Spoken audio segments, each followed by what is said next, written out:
Hi, Trish. How are you in the Los Angeles rain? Honey, over here just building an ark. Just just scooping everybody up two by two around these parts. I mean, people don't think we have weather in Los Angeles, but we darn do, y'all. So, yes, it's the rainy season for us. And, we put on a pot of beans and veggie soup and just get through the winter. And I've got all the stress about it. How are you in Chattanooga?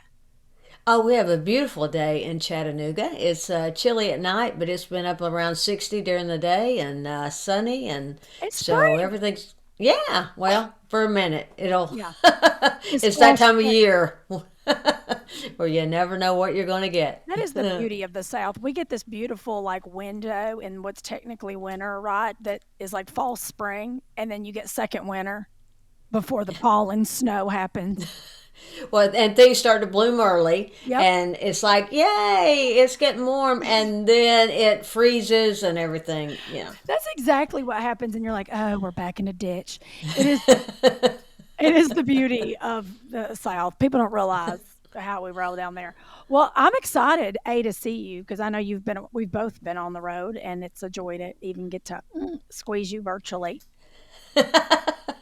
Yes, it is. And we had, I was out in your neck of the woods not long ago, and we got to have a day together, I and that was know. so nice. I know. We need to just plan that as much as we travel. There's no real excuse why I don't just swizz through. So I'm going to start Yeah. swizzing your way. And I get to breeze in there and waller your dogs, and They, that's a good day. when you left, let me just tell you something. They went and laid in the bed and took to your bed and wallowed. We are like, we need to wash some sheets. They were like, give us a minute. So you were a big hit with the dude and Wesley over here. I can usually count on being a hit with the dogs, even when I'm not a hit with anyone else. Well, you're always a hit in this house. We love you so much. Oh, I forgot I can do that. Ah, fun. Well, Oh, that's that's so cool. fun. Well, we were talking about what we wanted to talk about today on this episode of What I Know So Far, and thank y'all for listening. And we're good. We love suggestions, right? Okay, so whatever y'all want to hear, we're down to talk about it. Yeah, we've got an opinion about it. You may not agree with it, but we've got an opinion about it. So It's true. yeah. So throw some topics at us. We'd love to talk about it. We would love to. So this one today, I think for us is a good one because you and I both, you know, it's finding humor in your challenges from everyday challenges, finding the humor in everyday challenges, which And as a comedian, we're always asked where we get our material. And for me, and I know you, we get it living life, good or bad. Even in the bad times, look for the humor in it. And I think it's such an important survival skill. right, that'll preach, man. Ain't that the truth? I mean, if you don't laugh at it, it'll kill you. So you might as well uh, find the funny. That's right. That's right. I look for it everywhere, and it gets me through so much. As you know, I'm an ovarian cancer survivor, and even my doctor said to me when I was diagnosed is, get negative people out of your life, and that as important as your chemotherapy and surgery is staying positive and finding a sense of humor in everything that you can. And it's difficult. I mean, sometimes people, when I talk about it, people say cancer's not funny. And I'm really sorry for people who can't find levity in life's challenges, because it's a coping skill that really does help us survive, I think. Well, and I think that's why they do say laughter's the best medicine. And Absolutely. you could have never been, I'm going to tell you right now, knowing Karen through her cancer diagnosis, I've never seen anyone more. And it wasn't false positivity or toxic positivity either. You were genuinely as joyful a human as I know you to be. And I'm like, aren't you aggravated? I was even looking for, because I'm pretty positive, and I was like, hey, it's okay. You can be salty about something. You're like, you know what? I'm good. And I was like, I am a hateful heifer. Like, you really did give me a place to go. Where else in my life can I look for the joy? And so I think that was a really, and I'm also so thrilled I made the cut. Like, when you cut out negative people, I'm so happy I did. Yes, you did. I And mean, I and that and this episode is not about friendship, but let me say this: when you have to understand in a comedy for comedians, getting a comedy nap and having that time, that ritual before time to go on stage is so important to getting ready for your show. And I was bald. And Yes. I had no eyebrows, no eyelashes. Trish helped me find a wig, number one, because I'd ordered one online. I ordered the Okay. Jamie Lee Curtis Pixie, and what they sent me made me look like Joe Pesci from My Cousin Betty. I mean, it was horrible. And I so, forgot about this. No, this is a true story. When we were, was it Kissimmee? Where were we? We were somewhere wild in Florida. Ocala, I think. Ocala, Florida. Yeah. And you took me to a wig store and you helped me find just the right wig for my pea head. She has the tiniest, Karen Mills has the tiniest baby head. And I was like, do y'all have a toddler wig? Because I didn't, and I meant that genuinely, like as a pageant. My mama was in pageants. I wasn't saying, wasn't saying nasty mess about babies needing, wigs. But pageant babies, mamas do throw, y'all know, they throw wigs or hair falls on pageant babies that are tiny. So I thought, oh, let's get Karen a little baby tiny pageant wig. And we're in Ocala, Florida, and we find it. And then we had to go find the hair salon to style it. You remember that? Yes. And you Kay. told her what to do I was and got salty. me.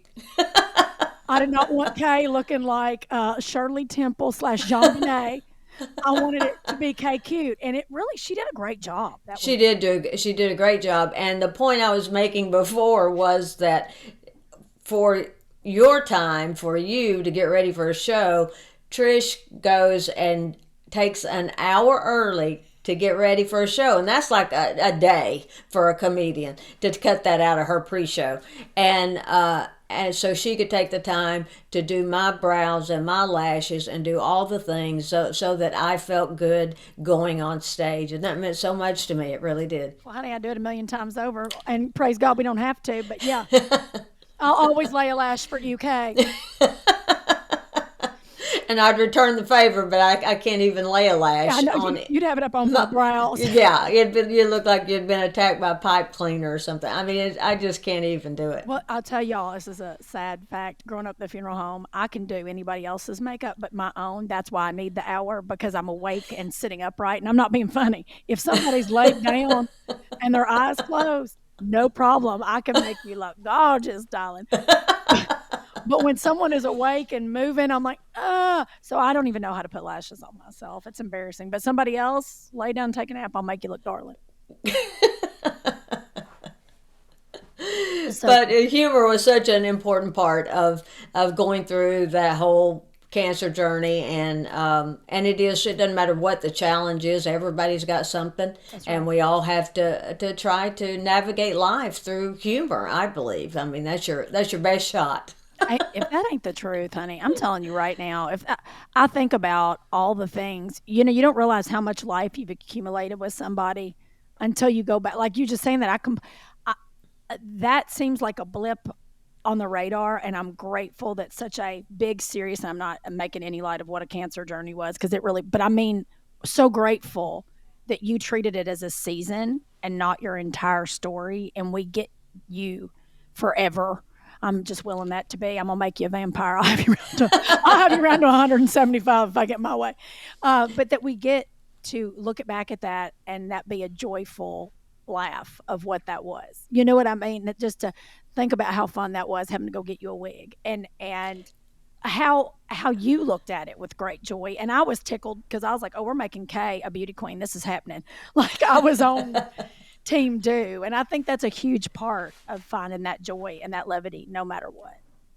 Well, and I think that is a big part of it too, is that, and it wasn't really an attempt. I don't know what this is, but I really did look at it as a season. Mm-hmm. When my doctor told me that it was cancer, my first response was, okay, what's the quickest way out of it? Let's Mm-hmm. get there, because I wasn't going to sit in the disease. I wanted to move through it and get back to life. So, and everyone's situation is different, but I think when you're focusing on still focusing on what's to come, the good that's to come. It Mm. allows you to find humor in the situations. Okay, I love like really speak on that because I think no matter what you're going through, right? Like you said, it doesn't have Oh, to yeah. be cancer, but that is such a beautiful way to.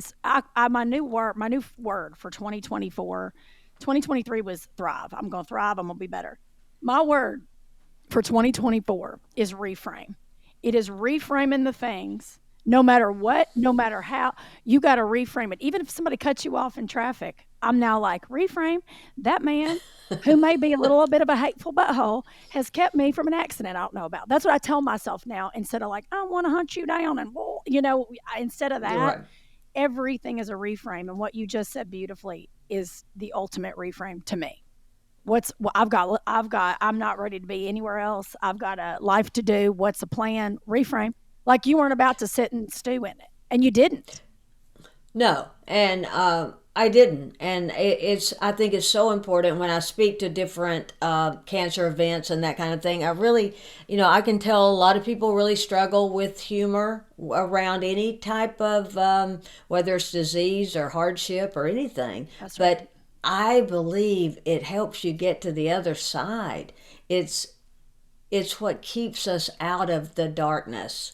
So let the light in, laugh, and even if humor is obviously my coping skill. We're comedians; we find humor in things, but even still, you can put on a funny movie. That's You right. can, you can Call do your funniest something. friend. That's right. You know what? Get on. If not, get on social. Find the people that make you just giggle to death. I mean, you can put on a dog doing something crazy mess video, and I'm crying. I'm crying. So whatever it is, and then I send Yeah, them to Karen.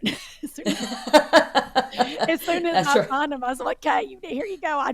You can always tell when I'm on social. Karen's phone probably lights up with like 30 fresh, and it's some dog doing something I'm crying laughing over. But But it comes that's back to you have to participate in your own life and your own outcome, be your own advocate, and participate in what's not what's happening to you, but how you're reframing what's happening. And that's so cliche to say it's not what happens to you, it's how you handle it, but really and truly it is. yeah, no one's responsible for you but you, and that's why I usually say, like today, it's crying. It's crying here. God's crying. Can you tell my internal state from all this rain?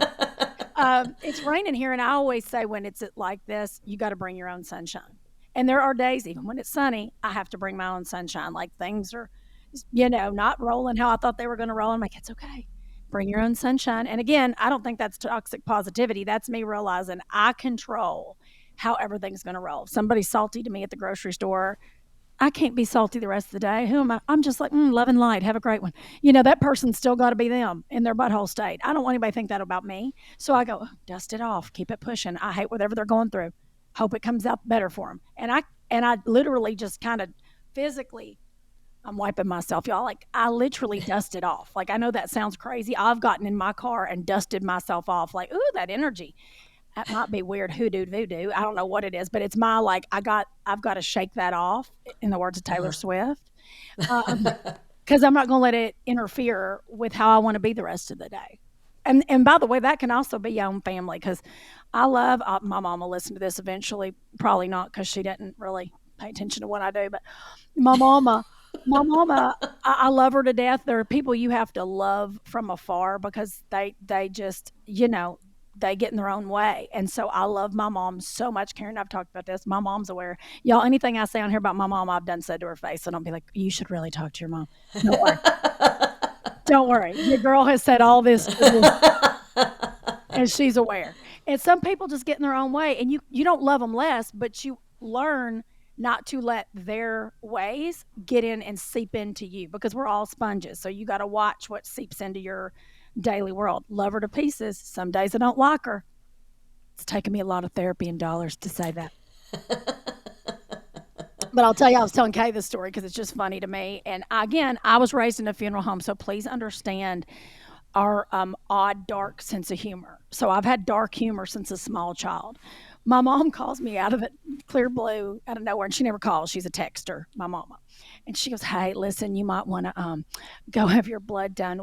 I have a very rare blood disease that can throw a blood clot and kill you at any time." I said, "Mother." Are you being funny? She goes, Patricia, why would I be funny about that? I'm like, okay. What is it? And it's this weird, I'm going to get it wrong. It's like factor Lytle. I don't know. But when I told the doctor, she almost came unglued and then was calm at the same time.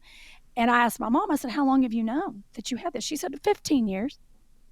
15 years. I could have been in a grocery store and just threw. So I go, okay, I'm going to call the doctor immediately, which I did, had my blood work ran. Thank you, Lord. It is not hereditarily in me, so I don't have it. My mom has it on both sides of her family. Okay, so it was extra double for her. And I said, okay, Mom, I don't have it. She said, well, aren't you lucky? I said, well, I guess so. I said, thank you. Not praise the Lord. No, No, you're no, not. Praise God, you no, didn't no. get it. Aren't you lucky? Said, okay, well, let's not make this about me. I said, well, can we worry about what we need to do in your health? Like, what are the things that we need to be looking for to make sure we keep you healthy? She said, well, they've got me on medication and I'm fine, but they have told me I cannot, under any circumstances, have high levels of vitamin K. I said, okay. Well, I look up vitamin K, y'all, because off the top of my head, I wasn't sure what had vitamin K. Doctors basically giving my mom the green light to not have any leafy greens. Her doctor has given a Southern woman an absolute go for casseroles and cheese. Casseroles. And fireworks are going off because my gosh, y'all, casseroles and cheese is what my mom is like. Now I got to stay away from the spinach and the kale. It can kill you. It can kill you.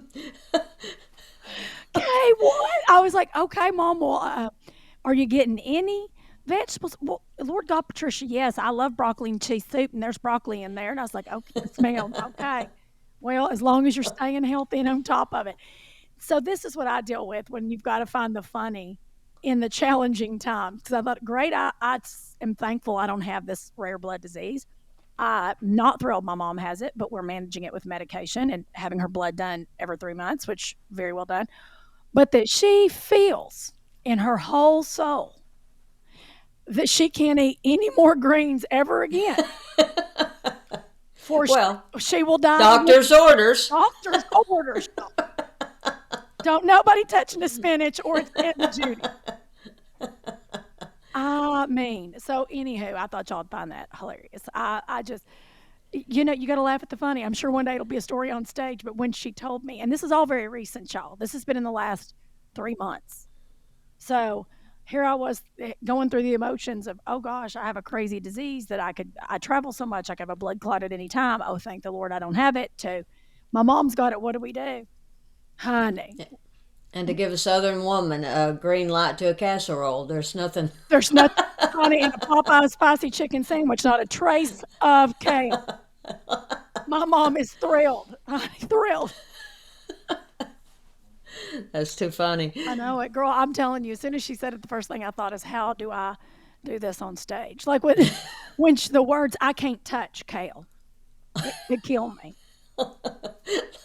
Yeah, like this is the diet I really wanted to be on, but now what Yeah. do you do? I mean, the Blue Zones had some kind of idea, but now we got the Appalachian zone.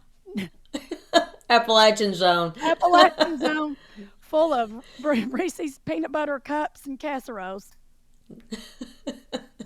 My mom loves a Reese's peanut butter cup. She thinks it's, technically a protein. Yeah, protein with that peanut butter. Yeah,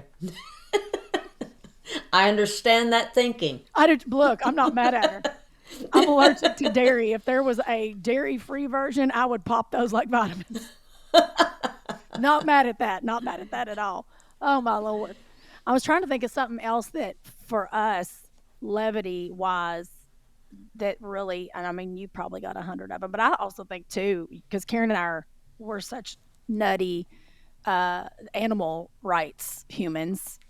Karen's probably a little more psychopathic about it. I'm praying to get to that level.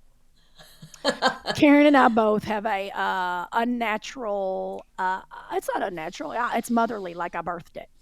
All Oh yeah. animals, I want them free. I mean, to the point that when I was married to my first husband, we were in Mexico and we got married, and the property we got married at took us to this in the middle of the ocean, like kind of like a water park for like an aquarium, but it was in the ocean in Mexico. So fences were put in the ocean floor to keep the animals, like they were pens, but they were physically in salt water, right? Bizarre, right? And so other animals would come and swim close and like cry to the other animals. And I didn't know this. They took us out there and I flipped out, y'all. These people must have thought we've got some PETA heifer. I didn't know what I was going to. If you told me, I'd have said, no, thank you. Please don't take me here. Right. And so my ex husband, I mean, he's my ex for a reason because I know it. Jace, my current husband, would have been like, let's go back. Let's rent us a boat. I'll get a scuba gear. We'll go down there and cut that fence. Like my husband now would been like, let's do this. I was, I was. This one little dolphin was in there by itself, pitiful, and the other dolphins were out there crying. And I was like, y'all are horrible people. This is a Oh, mess. Okay, to the point that I get all these people worked up on the platform that were like, and people were like, we're leaving and refused to give money because I was like, can y'all not hear? And so these guys were cussing me in Spanish. And I was like, oh my Lord, I might be fed to the cartel. Like I just realized what I was causing after the fact. And I thought, and this, it's not that it's necessarily funny, it's just that level of care. Cause I was like, no one's talking, but it's closed down now. And I went back to Mexico. oh, That, that makes me feel so much that was the better point. because I feel like, I was getting in a hole already, and yeah, oh, you understand. So I had called about it. I'd reported it. I was that person. Y'all, I turn into, hold your breath, Karen. I do turn into a Karen. Let's speak to the manager when it comes to animal advocacy. I will immediately go, hey, I'm here to speak to whoever because they don't have a voice. So I proudly own my Karen when it comes to animals. Now, all the rest of preach, the Karen. time, but that's what I mean. If I did not look for humor in life situations, I would be in the bed with the covers over my head because of things like that. And we talked about this earlier. Sometimes you feel like if you can't do everything, you just get overwhelmed to do anything. But you have to do what you can, and I know you Something. do every time you call, you rescue. I do the same thing. We try to, I you donate know, where I can to everyone that I can. And I know yeah. that gets overwhelming. I mean, overwhelming. I drive. Okay, we travel. Here's my other thing I do. We travel so much in hotels, and I'm so OCD. I have to use my own toiletries. It's fine. Of course, Of course I do. But I take the I toiletries, do too. obviously, and then I'm right. I do. Of course, darling. And if and I have some obviously in my guest bath in case y'all need some. So if you're over, you're welcome.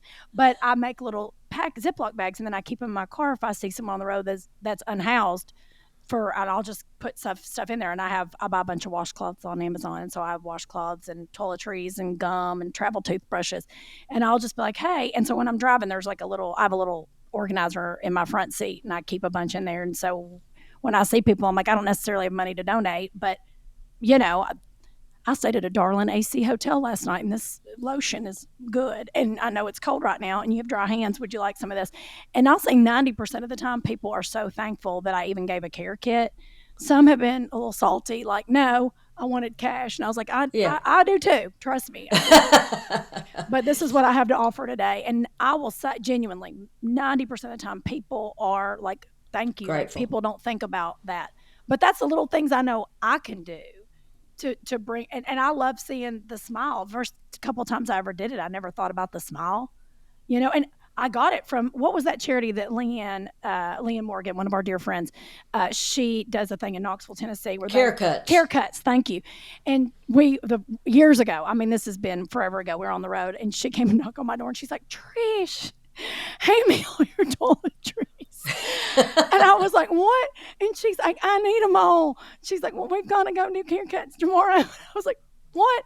And then she told me what it was and how sweet. And they go and like give haircuts and beard trims to people that are unhoused around the Knoxville area. And I was like, that is so sweet. And then they give them little care packages. And I was like, well, I've never seen any of that in LA. So, mind you, I also did raid the cart at that particular hotel for Leanne. She's like, thank you. I was up there stuffing, but it went to a good cause. So sorry, Yes, it did. Marriott chain, you paid it forward. How many times I've left them behind? You're welcome. Okay, it was even. It's even. But I handed them to Leanne. I was like, there you go. And then I was like, you know what? I'm just going to start doing this in LA for what I can do. Like you just said, it's overwhelming the things we can't do. But how gorgeous if it's just one little act that you can do that you are offering help the way you can. And it's whatever works for you. But that one for me always, it's like a breath of fresh air to be like, here's what how I can help, and you can choose or not choose, but here you go. Because I don't always have the dollars to. I'd love to have the dollars. I wish I had Jeff Bezos money, honey. I'd be taking care of all. I promise you, I wouldn't be that heifer building a rocket. I promise you. Well, and the say I always keep dog treats in the car, so when people have dogs, Yes, and that's a great idea too to do for the care packages. I'm going to start doing that because I hand out dollars when I can and do anything. I'm sandwiches, yes. anything I can, and anytime anybody has a dog, then I've got treats for it. I've got things for it, and I'll tell you a funny story though. I. I was pulling off the exit here in Chattanooga going to the mall, and there was a guy sitting on the ground. It was very hot, and there was a dog there. And so I pulled up and I gave him some money, and I said, please make sure the dog has water. And he looked at me, and I'm sure I was the 25th person who said it. And he goes, that dog has water, but my effing foot is broke. So he was sitting there because his foot was hurt, and all anyone said was, get that dog water. I'm dead in the streets. Because I just listened. There was somebody on TikTok. I believe he's British, might be Irish. Excuse my for not knowing the accent. The comic that talks about. Have you heard this bit where he talks about his dad of 15 years passing away? He goes, you Americans. He starts the bit with, he goes, you Americans, and I'm not going to attempt to do a British accent, y'all. So just please know this person's British or Irish telling the story. He said, you Americans are absolutely insane over your animals. Like, you're not normal about your pets. And here's how I know. He goes, my father passed away. And it was very unexpected. And my mom said, should we tell the dog? And the dog was 15 years old and had been my dad's dog always. And my mom got on the floor and said, Papa's passed. And the dog climbed up in the chair, the dad's chair, curled up, and died. Right then. And the whole audience goes, oh! And he goes, and that's how I know you're Americans. Not one of you gave a shit when I said my dad died. But when the dog died, everyone gasped. And I was like, he is not wrong. You can't tell us nothing about an animal getting hurt, or we will go in a ditch. And I was like, and it's far funnier, by the way, with his British accent, because he's so funny. The British, they give bad news. Like, so funny. Like, oh my, yeah, like the worst news in the world. Like, my father untimely, it's my horrible British. He's like, untimely died. And he just sits there and like lets it hang. But when he said about the dog dying, I was like, oh, I gasped with the audience. I was like, oh my Lord. And he was like, and that's where you're Americans. No one gave a shit about my father. Well, I'm that person that, not going to watch the movie if the dog dies. Like if grandma can get hit by a bus and I'm fine, because that's like, oh, they're acting. But for some reason, it's like the dog is really dying. Yeah. I mean, it's not logical, really. No. These are trained animals. They're trained animals. But I can't take it. That animal's not hurting anyway. And we're like, you people are horrible. That's why you're my people, Kay. A long list of reasons. That's why you're my people. Reasons I love you. Oh, yes, Lord. Back at you, honey. I have too much fun. I wanna ask too, for you, what is the thing that you're working on finding joy in that maybe you don't have as much about it as you'd like? Is that What is the thing? Now tell me that again. Ask sure? me Like that the again. thing you're trying to find, let me find the fun in it, or the funny in it, or the like levity in it. Because like for me, it's about working out. I don't know. I'm having this real aversion right now to working out, so I'm trying to do things to make it more fun, so I enjoy working out. And I've always loved. I'm a very fitness, nutrition minded human, but for whatever Yes. reason, lately I'm in this season of like everything feels like building a railroad, like everything. Like even if I take the dogs for a walk, I'm like, oh, and I'm sure it's hormonal or something. Yay, perimenopause, if anybody's on the way. I'm trying to keep the cheese from sliding off the cracker, y'all.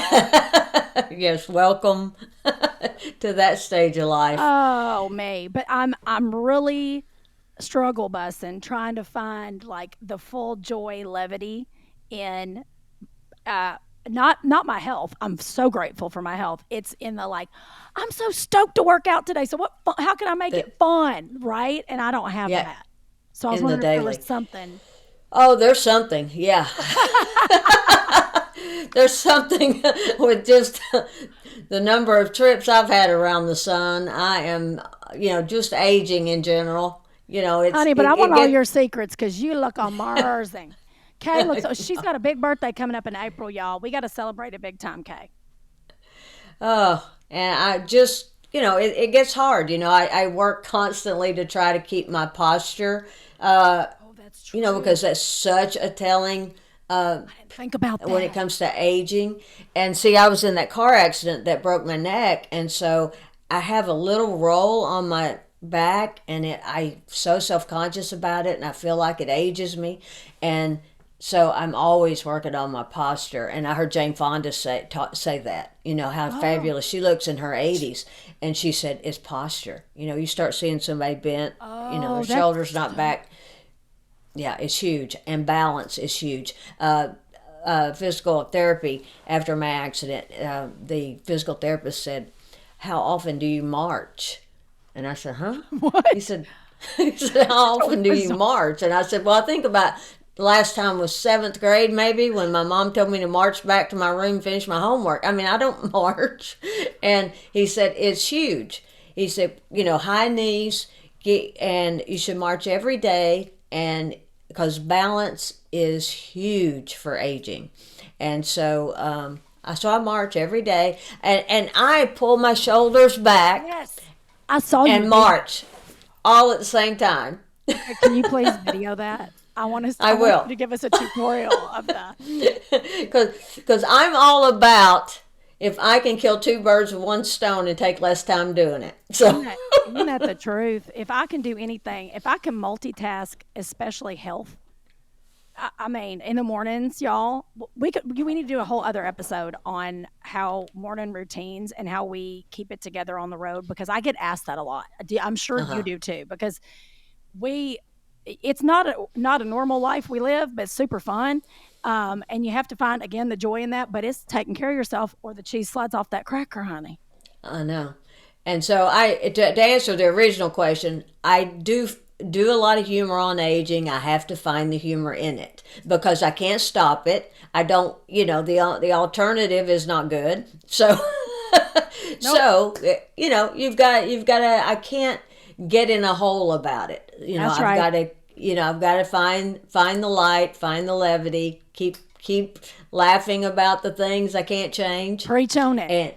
and and just be thankful for another day. That's oh, Karen. I mean, that's exactly how we end this episode because that's so good. You just got to be thankful, find your own sunshine, and reframe, honey. That's the way we're rolling into this next chapter. It's a reframe. It's a bring your own sunshine, and you've got to find all the joy. And Karen knows I refuse to say that I'm getting older. I say I'm getting more experience. Yes, I have a tremendous amount of Well, experience. you know what? Experience is your best teacher, and I'm tickled to be a very experienced individual. So I love learning from your experience and all of our great friends with experience. So I've loved this episode. This was a fun one. It was a fun episode. I just I realized my hope. husband put clutter. If y'all are watching this on YouTube or you're watching this on any visual platform, my husband put clutter in the corner next to my Dolly Parton picture, and I just saw it, and I want to cry. I'm sorry that y'all saw that. And Dolly doesn't want clutter. No, well, let me move it right now. My gosh, I feel so much better. Oh my gosh, I'm so sorry, Miss Dolly Parton. I also just found out the other day she thinks hoodies are tacky, so I guess I have to only wear them at home. She doesn't think they're outdoor wear. Oh, I just said they're like tacky, like you didn't try, and I'm like, oh my lord, because y'all know I love an Aviator Nation hoodies. I'm like, I can't leave the house in a hoodie ever again. Now I've got to rethink all my travel wear. Yeah, once Dolly says it. Yeah, once Dolly said, hey, it's the gospel by Dolly, and I'm not going to have her. And I say that like she's going to see me in the airport and be like, I was going to say hi, but you had a hoodie on. You tacky thing. Yeah, you tacky old thing. What's wrong with you? Well, I know we won't get into it this episode, but I want you to tell the Dolly story. We do have to, and I can't ever tell it without crying, so I will tell the story. I got to meet Dolly Parton. We'll leave you with that, and that will be an episode. And I don't know if it's Meet Your Idols or I think it's really, for me, it's Where Did We Come From? That might be a good, because Dolly's about 45 minutes away from where I'm from. I know we all love Dolly. Do not get me wrong. She's the mother. If she was on the ballot for president of the United States as our only vibe, I think she'd win. She'd win. If Dolly just said, you know what, I'm younger than both these birds. Let me go on this ballot. Hey. Well, and Jeff Bezos gave her all that money because he knew she'd do the right thing with it, you know? And that's right there. That speaks volumes, y'all. Volumes. We had Dolly running this great nation. She'd bring harmony and unity and, dare I say, almost world peace. She globally would be like, listen, everybody just have a giant glass of Act Right and we're going to get it together. Yeah. Ain't nothing this serious. I love everybody. Dolly could save the world if we gave her enough. Space. So yes, I'll tell the Dolly story next time. But yes, we love y'all. Karen, I love you. I need to see you sooner than every 2 months. I love you too, Trish. Always fun to talk to you, and love doing the podcast. And I hope people will follow and subscribe. And please leave us a 5-star review. And if you leave us a review that's sweet and kind, we'll read it. And we're working on merch so that y'all can get some fun merch. And then maybe if we read it, we can send you some. So that would be fun too. And do tell us any topics you'd like for us to talk about. We're all in. We'd love to know. And any guests you'd love to have on, because we're going to start doing guests. Another Dolly topic could be Full Circle Moment, too, because that was kind of a full circle. Yeah. Oh, that's a great one, too. I mean, really, that's a great episode. See, we're coming up with episodes. You're all family, so we're spitballing with y'all. That's how we roll. No secrets here. We're not even going to edit it out. There you are. We love you, okay? I love you. I'll see you next time. Love you, too. Stay dry. Oh, yeah. Whew. That's what I know so far. You're gonna be just who you are. You're gonna be just who you are.